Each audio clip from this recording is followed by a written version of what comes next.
প্রাণীকে আমরা পরোয়া করব না। বিএনপি জাতির সাথে দেওয়া কথা রাখে নাই।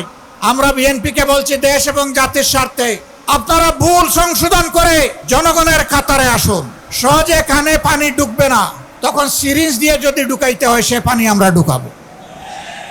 সরকারকে স্পষ্ট বলে দিচ্ছি, আপনাদেরকে আমরা ছেড়ে কথা বলবো না। 20 কোটি মানুষের 24 কোটি হাত আজ প্রস্তুত।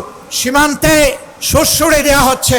পশ্চিমের নামে একটা দেশ তাদের নাগরিকদেরকে অবৈধভাবে আমাদের দেশে ঠেলে দিতে চাচ্ছে। যদি কেউ আমাদের দিকে কালো হাত বাড়ায়, মহান আল্লাহর উপর ভরসা করে বলছি, সেই কালো হাত ভেঙে দেওয়া হবে ইনশাআল্লাহ।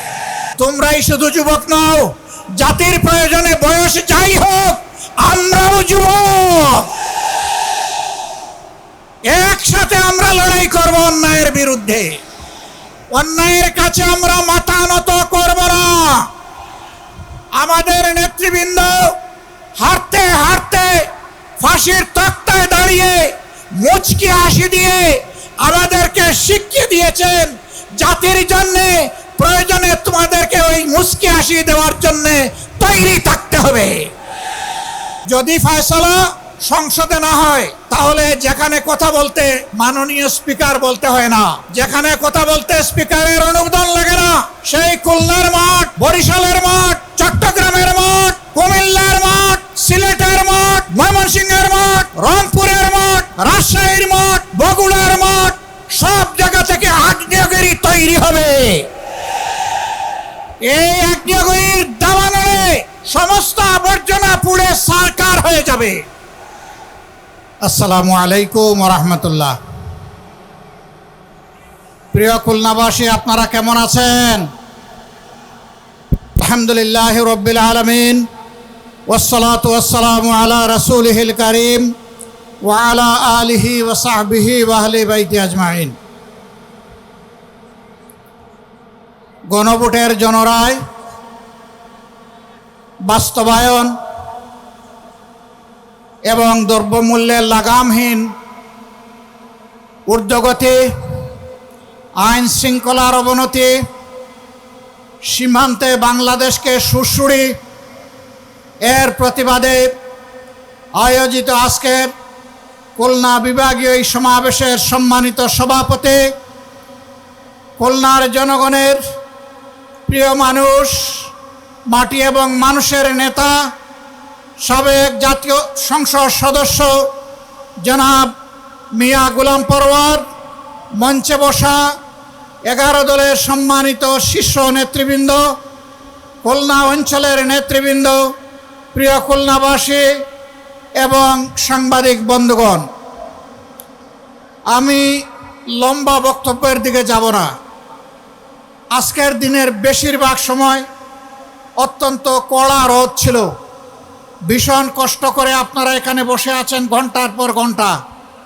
আমি আপনাদের সকলকে গভীর কৃতজ্ঞতা জানাই, ধন্যবাদ জানাই, মোবারকবাদ জানাই। 11 দলের ডাকে আহত এই সমাবেশে হাজির হয়ে আপনারা আমাদের কাছ থেকে জানতে চান, আপনাদের আকাঙ্ক্ষার বাংলাদেশ গড়ে তোলার জন্য আমাদের আগামী দিনের ইশতেহার কি, আমাদের পরিকল্পনা কি, আমাদের বক্তব্য কি, তা জানার জন্য আজকে আপনারা এখানে হাজির হয়েছেন। ইতিমধ্যে নেতৃবৃন্দ সবিস্তারে বক্তব্য রেখেছেন, নতুন করে আমার বলার কিছুই নেই। তারপরেও যখন দাঁড়িয়েছি, 2-1টি কথা বলে ইনশাল্লাহ বিদায় নেব। প্রিয় খুলনাবাসী, আমরা একটা স্বাধীন দেশের নাগরিক। আমরা 2বার স্বাধীনতার স্বাদ গ্রহণ করার সুযোগ পেয়েছিলাম।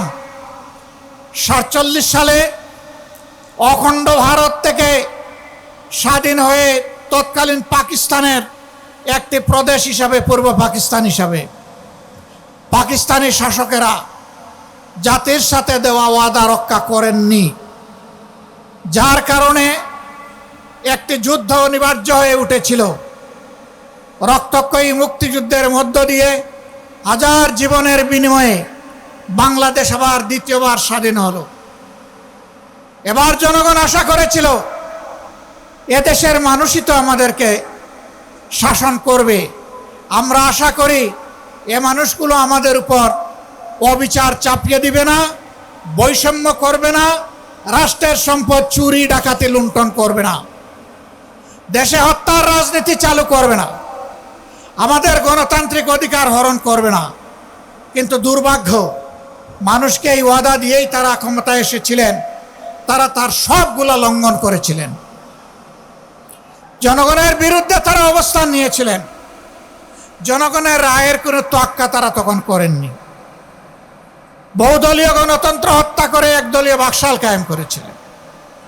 মানুষকে শায়েস্তা করার জন্য গায়ের জুড়ে সন্ত্রাস এবং ফ্যাসিবাদী শাসন চালানোর জন্য খনি রক্ষী বাহিনী তৈরি করেছিলেন। তারা ধারণা করেছিলেন এইগুলা করে জনগণের রোষ থেকে তারা রক্ষা পাবেন। না, শেষ পর্যন্ত রক্ষা হয়নি। তাদেরকে অপমানজনকভাবে বিদায় নিতে হয়েছিল। এরপরে বাংলাদেশ বারবার চেষ্টা করেছে জনগণের অভিপ্রায়ে দেশটা চলে কিনা। কখনো হালকা একটু আলো দেখেছে, আবার অন্ধকারে হারিয়ে গিয়েছে। জনগণের প্রত্যাশা পূরণ হয়নি। 24 সালে আমাদের তরুণ ছাত্র যুব সমাজ তাদের ন্যায্য একটি অধিকারের দাবিতে আন্দোলন গড়ে তুলেছিল। 15.5 বছরের ফ্যাসিবাদী কায়দায় ছাত্র যুব সমাজের আন্দোলনকেও দমানোর চেষ্টা করা হলো। রাষ্ট্রের সকল বাহিনীকে লেলিয়ে দেওয়া হলো, নির্বিচারে মানুষ খুন করা হলো, পঙ্গু করা হলো। কিন্তু শেষ পর্যন্ত জনস্রোতের মুখে যারা একসময় দম্ভ করে বলতেন হাসিনা পালায় না, হাসিনা পালাতে জানে না, আপনি পালিয়েছেন, আপনি অপমানজনকভাবে পালিয়েছেন। এমনকি বড় আশা করেছিলেন দুপুরের ভাত খাবেন, আল্লাহ সেইটা এই রিজেক আপনার জন্য রাখেননি, সেই রিজেক আপনি মুখে তুলতে পারেননি। রান্না ভাত ফেলে দিয়ে আপনাকে বাংলাদেশ থেকে চলে যেতে হয়েছিল। কোথায় গিয়েছেন? 15.5 বছর যাদের সেবা দাসী হিসেবে আপনি কাজ করেছিলেন, তাদের কুলে গিয়ে আপনি আশ্রয় নিয়েছেন। আপনার কোনো অনুশোচনা নেই। আপনি মানুষ খুন করলেন, আয়না করে মানুষদেরকে মানবতার জীবনযাপন করতে বাধ্য করলেন, অসংখ্য মানুষকে পঙ্গু করলেন, রাষ্ট্রের সকল প্রতিষ্ঠান ধ্বংস করলেন, ব্যাংক বিমা শেয়ার মার্কেট লুণ্ঠন করলেন, অর্থ বিদেশে পাচার করলেন। আপনি বেহায়া, আপনি নির্লজ্জ, আপনার কোনো অনুশোচনা নেই। উল্টা আপনি অপার থেকে সুড়সুড়ি দেন, এই আপা এসে গেল। এত সুড়সুড়ির দরকার কি? একবার এসে গিয়ে দেখেন আশাটা কাকে বলে। যেই যুব সমাজ এর হাতে হাত ধরে বাংলাদেশের জনগণ, শিশু থেকে বৃদ্ধ, জায়া বোন মেয়ে মায়া সবাই দাঁড়িয়ে গিয়েছিল, সেই জাতিকে দমানো যাবে না ইনশাআল্লাহ। বিএনপি জাতির সাথে দেওয়া কথা রাখে নাই। আমরা বিএনপিকে বলছি দেশ এবং জাতির স্বার্থে আপনারা ভুল করছেন, আপনারা ভুল সংশোধন করে জনগণের কাতারে আসুন, জনরায়কে সম্মান করুন। জনরায়কে সম্মান না করার পরিণতি কি হতে পারে দফায় দফায় দেখার পরেও যদি শিক্ষা না হয়, জীবনেও আপনাদের শিক্ষা হবে না। খুলনাবাসী, আমরা আপনাদেরকে কথা দিতে এসেছি। আপনারা যে রায় দিয়েছেন, আমরা সেই রায়টাই আপনাদের কাছে চেয়েছিলাম। আর আমরা বলেছিলাম এই রায় বাস্তবায়ন করা হবে, সংসদে গিয়ে আমাদের দায়িত্ব। চুরি ডাকাতি ইঞ্জিনিয়ারিং করে ভোট কেড়ে নেওয়া হয়েছে, নেওয়া হোক। আমরা সংসদে যা আছি তাই নিয়ে আমরা সিংহের মতো লড়াই করে যাব ইনশাআল্লাহ। আমরা জানি সহজে কানে পানি ঢুকবে না, তখন সিরিঞ্জ দিয়ে যদি ঢুকাইতে হয় সে পানি আমরা ঢুকাবো। যদি ফয়সালা সংসদে না হয়, তাহলে যেখানে কথা বলতে মাননীয় স্পিকার বলতে হয় না, যেখানে কথা বলতে স্পিকারের অনুমোদন লাগে না, সেই খুলনার মাঠ, বরিশালের মাঠ, চট্টগ্রামের মাঠ, কুমিল্লার মাঠ, সিলেটের মাঠ, ময়মনসিংহের মাঠ, রংপুরের মাঠ, রাজশাহীর মাঠ, বগুড়ার মাঠ, সব জায়গা থেকে আগ্নেয়গিরি তৈরি হবে।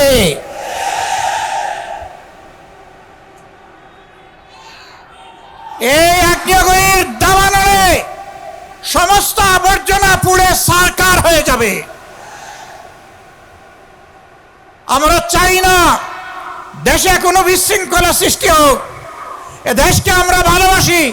শত যন্ত্রণা বুকে নিয়ে আমরা নির্বাচনের ফলাফলকে আমরা মেনে নিয়েছি, কিন্তু একথা মনে করবেন না কেউ, নির্বাচনের ফলাফল দেশে একটা গৃহযুদ্ধ শুরু না হোক সেই জন্য আমরা মেনে নিয়েছিলাম। আমরা কারো বাপদাদার চক্রাঙ্গানিকে আমরা পরোয়া করব না। অন্যায়ের কাছে আমরা মাথা নত করব না। আমাদের নেতৃবৃন্দ হারতে হারতে ফাঁসির তক্তায় দাঁড়িয়ে মুচকি হাসি দিয়ে আমাদেরকে শিখিয়ে দিয়েছেন, জাতির জন্য প্রয়োজনে তোমাদেরকে ওই মুচকি হাসি দেওয়ার জন্য তৈরি থাকতে হবে।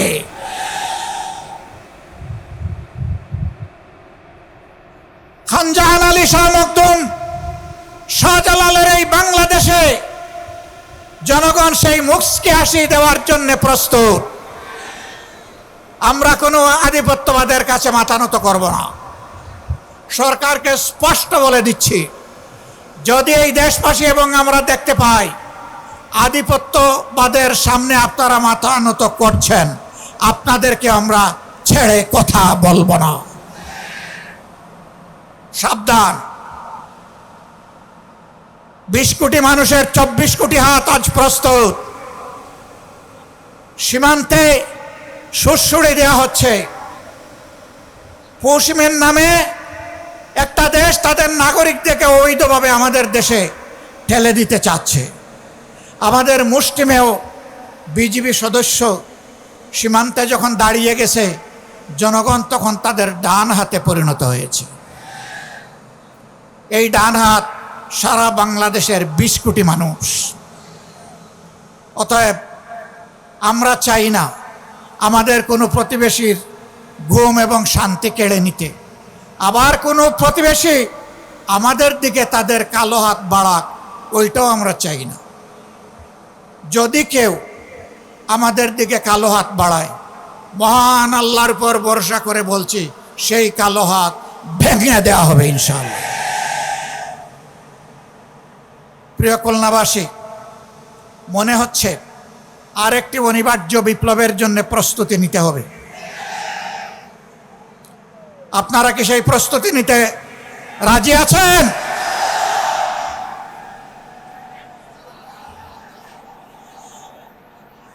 সম্মানিত বন্ধুগণ, এই বিপ্লব কোনো দলকে ক্ষমতায় বসানোর জন্য নয়, কোনো গোষ্ঠী এবং পরিবারকে তুষামোদ করার জন্য নয়, কোনো আধিপত্যবাদের কাছে মাথা নত করার জন্য নয়, বরঞ্চ দুনিয়ার বুকে স্বাধীন সার্বভৌম রাষ্ট্র হিসাবে সম্মান, ইজ্জত, শক্তি, সাহস নিয়ে মাথা তুলে দাঁড়ানোর জন্য হবে আগামীর বিপ্লব ইনশাআল্লাহ তাআলা লাজিম।